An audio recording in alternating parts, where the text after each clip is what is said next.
Isodomu na Gomora bakoze ibyaha byinshi biramara igihe kirekire, ariko nyuma Imana yagira ati noneho murarengereye, ibaha ibihano. Igihe Mose yari akura Abanyisirayeli muri Egiputa, naho hamwe yari yagiye ku musozi, uretse ko aba bantu bageraho bakibagira Imana, bakabaza Mose ati none ga Mose ko wowe ari wowe wadukuye hariya, iyi Mana yatuzanye igiye kutwicisha inzara ndetse n'ibindi bagiye bakora berekana yuko umenga Imana ntabwo iri kumwe nabo canke ntibari kwemera ibikorwa Imana iri gukora rimwe na rimwe. Aho Mose yari yagiye ku musozi rero bagize icyo no kwita akarenzo, aho bahita babaza ikimana mu kubwira Aroni bati twereke Imana dusenga, bagahita begeranya utwo bari bafise twose tw'utudiyama bagakoramo Imana bakagisenga. Ibyo babaje Imana cyane rero, nayo iragira ati noneho aha hoho bararengereye. Saha gusa no kuri Nowa nakuntu uko vyagenze. Uribuka ko kuri Nowa naho ibyaha byari byarabaye byinshi, Imana igatuma abahanuzi benshi bikanka, ahubwo icyaba cyose bakaguma bagira bati ntibisanzwe. Nowa agize aravuga agira ati wowe n'ubusaza nimba washaje, iyi shaje nibagwe washaje, ibyo wavuga umva wavuga ibiki? Ariko urazinaho ko bitarangiye neza, nyuma Imana yaje gufata igihano gikomeye ikabahonesha amazi. Ibi rero ni ibimenyetso byerekana yuko nubwo Imana yihangana, hari ahantu igera ikavuga ati oya aha hoho mwamundegereye. None ko mwubaha ababyeyi banyu, ko mwubaha abategetsi banyu, ko mwubaha abandi bantu bose b'ibyubahiro ku isi, kuki Imana yoyo irenze byose? Niki cyakoze kugira ngo ibereke ko Imana irenze byose? Nuko umwana wayo hano ku isi akapfira ndetse akazuka, ikintu kitazova kushongeye kubaho. Ibi rero ni ibintu byerekana ko Imana yagerageje kwereka abantu ko ibarenze, kandi nibyo, ariko abantu tuguma tubica amazi. Ikintu rero cya mbere Imana yanka ni ugusuzugurwa, ni ugutukwa, ni ukubwirwa nabi. Aribyo biruka kuba hano hanze aha muri Hollywood, muri Los Angeles, bagize ikibazo kimwe gikomeye cyane, aho bari bamaze igihe kirekire cyane bashyira Imana kure, kubera ibi bintu by'ama Illuminati byaje, amafrimason n'ibindi. Abenshi mu byamamare cyangwa mu bateye imbere cyane aribyo baciye muri za nzira nkunda kubabwira, za nzira novuga ati ni inzira za bugufi, ariko nababwiye neza yuko kugerayo atari gusaba ngo uce muri bijya gusa, ushobora no gukora wewe nyine ubwawe ku mezagiro y'Imana ugatera imbere birenze. Ahantu rero ikosa bagiye gukorera nuko kubera ko bamaze kujya mu Illuminati menshi, bakaba abantu benshi bateje imbere nibyo no kwita ibikorwa bya Shetani. Bimwe nababwira ko Shetani abiguha nubwo utabikwiriye, upfa kuba gusa wakoze ibyo akeneye. Ibi rero nibyo byaje gutuma bumva yuko Imana muri bo atakimaze.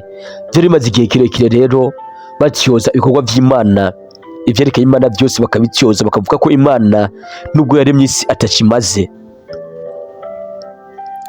Kuko twagiye kwibona rero mu bihe byinshi byagiye biba, Imana ikajya gusavura. N'ubu nyuma y'ibi y'igihe kirekire bari bamaze bavuga ibintu byinshi bitari byiza ku Mana, babivuga nabi, haje kuba kandunduza, aho muri ibi birori havuzwe amajambo atari meza, aho bagira bati eheraba abantu bose bahawe ibihembo. Amajambo bagiye bavuga bashimira 11, bashimiye ababafashije cyane ababaye hafi mu gutegura filime zabo, ndetse abakameramani, abadirector, abantu benshi batandukanye, abamanaja ndetse n'abandi, nibo bantu bagiye bashimira cyane. Ugiye kuraba abantu 11 mu bashimye bashimira abantu bababaye hafi. Abandi 3 mu bashimira abavyeyi babo, abamama babo. Kumbure rimwe nababwira ko buriya abantu benshi baca mu bikomeye, abantu baba hafi ari abamama babo, barashimira abamama babo pe. Ibi navyo ni ibintu bisanzwe kandi byari byiza, ariko icyagiye gutangaza nuko aba bantu bose bari bashimye atawigeze ashimira Imana. Navyo birashoboka kuko aba bari babimenyereye n'ubundi by'Imana ntabwo babiha agaciro, ariko rero aka kantu barengejeho ko gutwenga ndetse no kwerekana yuko umenga ni ibintu bisebeje, bagasebya Imana bakavuga ngo noneho ya Mana nayo ngo yaremye ijuru n'isi ngo izigama, ngo Imana ngo ingene ijuru n'isi n'ibiriyiko byose ngo yabanye ngo ubusa, zeru. Ibintu byerekana yuko nyuma yo kubivuga bitarereye aha, ahubwo abantu bose batwenze, bigasa nkaho vraiment bariko batwenga Imana. Kwa kundi nawe ushobora kuba uriko uraganira n'abantu bakakuvuga ukabona baragutwenze cyane. Ibi bintu bakoze nawe bari umuyobozi kanaka babimukoreye vyomubabaza. Cyo gituma Imana yihesheje icyubahiro rero iravuga ati noneho murarengeje, bituma inyuma y'akanya gato, inyuma y'iminsi itarenze 3-4 hahita haka umuriro mwinshi cyane uraturika pe, gushika n'ubu bataramenya icyawuteye. Ariko icyo bacyawuteye cyari cyo cyose, buriya hano ku isi hari ibintu byinshi biba bigomba kudushikira Imana ikadukingira. Nubwo waba uri umunyabyaha, Imana ikurinda. Noneho Imana icyo bacarabiteye cyose, Imana bari bayishavuje, yaragize ati noneho reka mubone mbereke neza yuko nanje ntari wa wundi mukinisha, kuko abantu bamaze kwigira jambo ngo Imana ntigihaniraho. Hekome kenshi ntihaniraho na yahandi ho yabihaniraho bamaze gusha benshi, ariko hari ahantu bigana yikavuga ati noneho aha murarengeje, aha hantu mugeze murarengeje, bigatuma ifata ingingo, kandi ingingo itari uzi koroheza abantu. Hari ijambo nkunda kubabwira rivuga ngo Imana buriya hakuyo guhomba iraguhombya. Ibi rero byabaye duhereye aha kuri Sodomu na Gomora, tukaza kuri Abanyisirayeli, ndetse tukaza no kuri Nogwa, ndetse tukaza no kuri byabaye muri Los Angeles. Tuhakura isomo rikomeye ko iri jambo ari jambo rikogwa kandi ryubahirizwa cyane cyane mu maso y'Imana. Ni byinshi byabaye ariko nuko bitamenyekanye, aho usanga Imana hako umuntu agenda akayirengera agakora ibintu yibwira ngo ndarenze, iteregerezwa gukora icyo ishaka cyangwa igakora ikintu cyotuma uyu muntu ayigarukira. Kuko nk'akarorero nk'ibi bintu byabaye biri buze gutuma abantu benshi bagaruka bavuga ati noneho ya Mana twasuzugura, ya Mana twafata nk'aho itahari. Ikibabaje barabizi neza ko urumva ko no kuvuga bavuze bati Imana yo muremyi w'isi n'ijuru, wo muremyi w'isanzure, muri make barabizi, ariko bamaze gukurikira wa mwasi cyangwa se wa mu oppoze Shitani, kubera ko ibyo akora aha umuntu umwanya wari wo wose abyipfuza, nubwo byaba bitamukwiriye, nubwo byo bari bimwica. Ibi rero nibyo binezeza aba bantu bafise umururumba cyane w'ibyisi. Shitani aba agufise kuko wewe ibyo umusabye arabiguha, waba ubikwiriye waba utabikwiriye, byaba bikwica byaba bikonona arabiguha. Kubera ko rero uyu murirumba wamaze kuba mwinshi ukururumbira ibyisi, abantu benshi bamaze kubikurikira cyane cyane nk'ibi byamamaye cyane, benshi usanga ariho bakorera. Ikibazo rero cyagiye kuhaba nuko bagiye bareka kwibuka Imana cyangwa se ngo bagire bati Imana yafise akamaro mu buzima bwabo.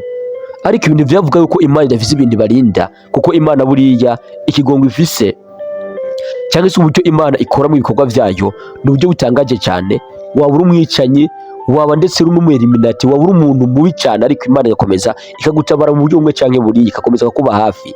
Ariko rero ubona yuko bagiye kurengera bakerekana yuko umenga noneho nyuma yo kuyisuzugura mu mitima yabo bagiyemo no kuyiseka, kuyisevya mu bantu, ibintu byababaje Imana cyane. Rero buriya rero hari n'abantu benshi batera imbere mu buryo bumwe cyangwa buriya, bagatera imbere bagahita babona yuko umenga mu iterambere bagize Imana ntakimaze, Imana nta n'akamaro ifise. Abantu benshi basenga bakenye, bamaze gutera imbere ntibajyayo bavuga bati none iyo mana ko hari abayisenga bakenye, je kuba narateye imbere ntabwo ari imana ahubwo n'ingufu zanje n'ibindi. Ibi rero ni ibintu bitari byiza.